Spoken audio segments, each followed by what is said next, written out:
السلام عليكم ورحمة الله تعالى وبركاته. أي قصة الليلة قصة مشوقة، إن شاء الله تقعدوا معايا للآخر ركزوا فيها. يا سيدي يقول 12 سنة التالي، وقتها كان عمري 20 سنة. خرجت أنا ومحمد صاحبي في رحلة منظمتها دار الشباب. الرحلة كانت الجندوبة، الكار كانت معبية قرابة 60 شخص، ولاد وبنات، ومعانا 3 مرافقين. ما نعمة المرافقة، كانوا مش ملوجين علينا جملة.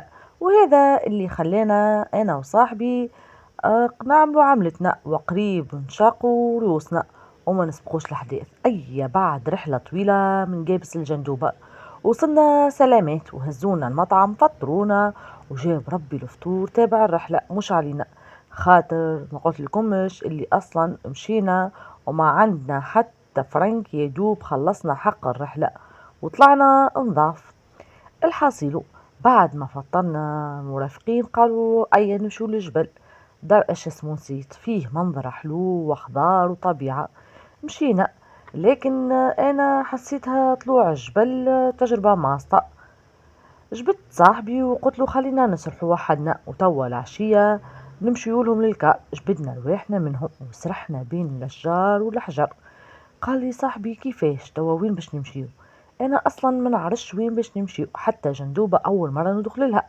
لكن جاتني كذبة في راسي يا اخي، قلت له جندوبة مليانة بالكنوز والاثار، خلينا نلوجوا نلقاو شي حاجة نروحوا بها وندفنوا فقرنا.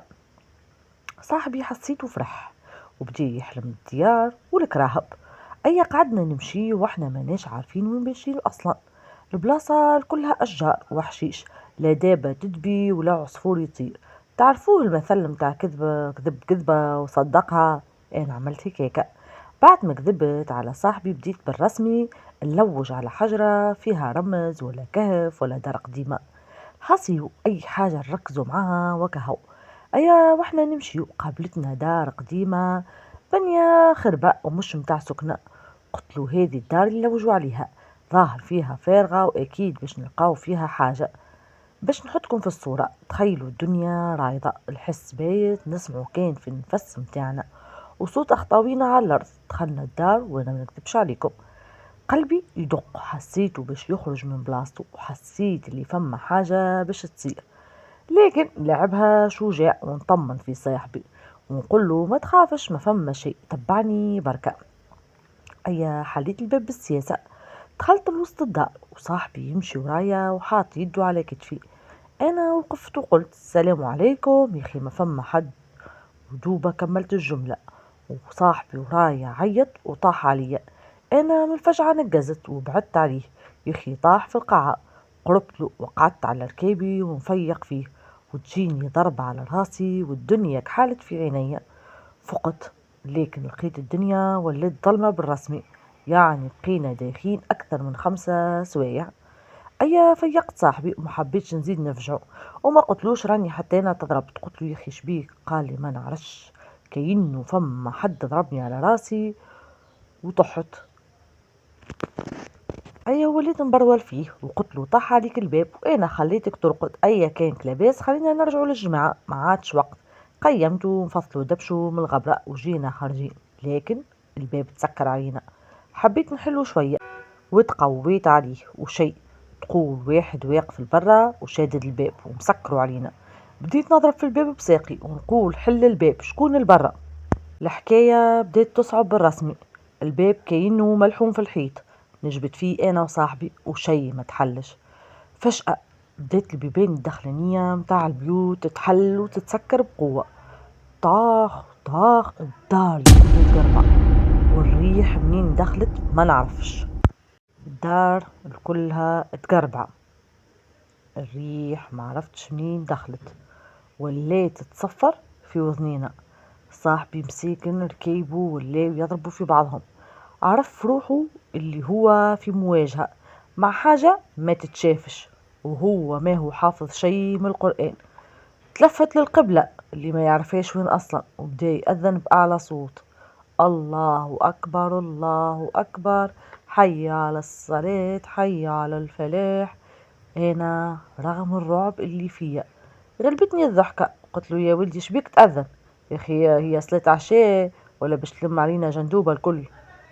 بدا يبكي ويمسح في خنافه. قلت له ايش بيك؟ قال لي اضحك يا فالح اضحك، هنا باش نموتوا في جندوبة وما يسمع بينا حد، باش يكلنا الجن وانتي تتضامر.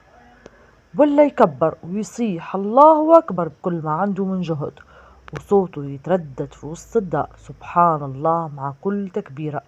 نحس الخبط متاع البيبان ينقص، والضغط اللي كان على الباب البراني بدا يخف. أنا وقتها استغليت الفرصة، حطيت ساقي على الحيط وجبت الباب بكل قوتي. الباب اتحل بقوة لدرجة اللي أنا تحت التالي على ظهري، ما استنيتوش حتى يقوم. قلت له اهرب وكهو، وخرجنا نجري، وماشي في بالي سلكناها نجري والدنيا ظلام ما نشوفوا في شيء، لكن هابطين حسب اتجاه ضوء الشارع اللي نشوفوا فيه من بعيد.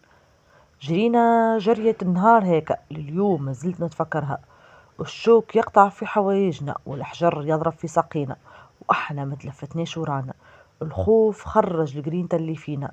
سبقنا حبيبة والقمودي في الكورس، وموقفنا كان كيف خرجنا من الحشيش. وصلنا للديار لكن بلاصة الكار ضيعناها. قعدنا نلوجوا ندوروا نحاولوا نتفكروا، لكن شيء.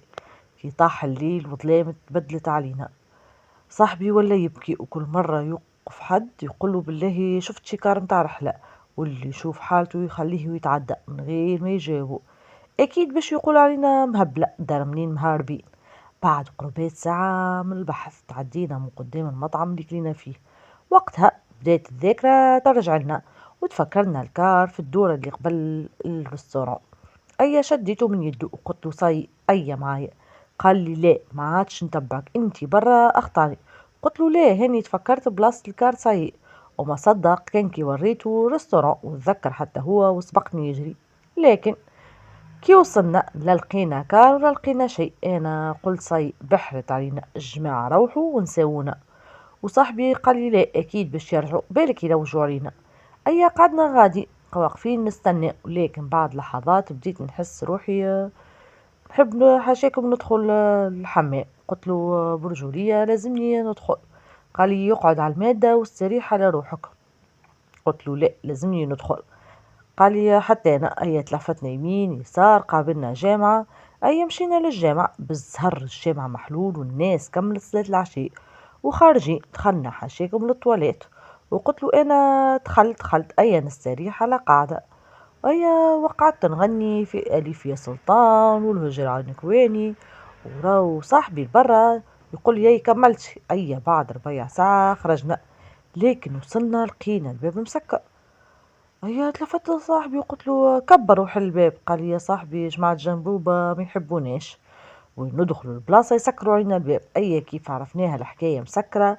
وكما قال عبد الحليم طريقك مسدود مسدود. وزيد أنا كنت متأكد اللي جماعة الرحلة روحوا. قلت له زايد الليلة نباتوا هنا وغدوة يحلها ربي.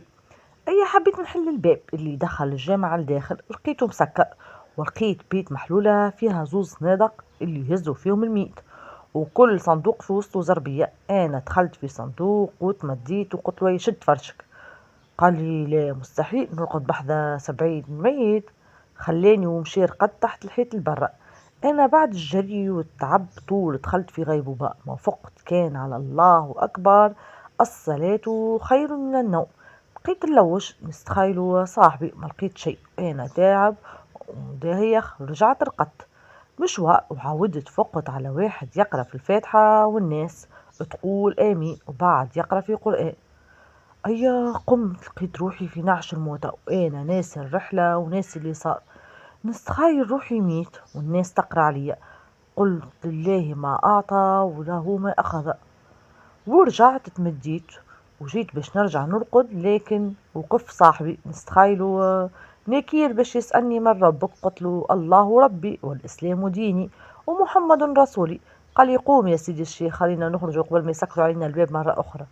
يرجع لي شاهد العقل. قمت وخرجنا مشينا المحطة، وحكيت للشوفور الواج على حكاية الرحلة واللي احنا ضعنا، ويرحم والديه وصلنا الجابس. لكن مشي معنا للدار، هز الفلوس على كل حال يرحم والديه. حتى لتوا مش عارفين اللي ضربنا شكون، لكن نتصور عمايل متاع جنون ساكنين في الدار. صاحبي قال لي لعات نمشي معك في حتى رحلة، قلت له أهم حاجة تمشي تحفظ آية الكرسي باش المرة الجاية تلقى ما تقول في عوض الأذان. حكاية صحيح مزيانة وحلوة، لكن فيها برشا عبر لمن يعتبر. القرآن إن شاء الله يا ربي يكون نور أمامنا، إن شاء الله يا ربي كل إنسان يكون عنده قرآن في قلبه باش ربي ينور له بصيرته.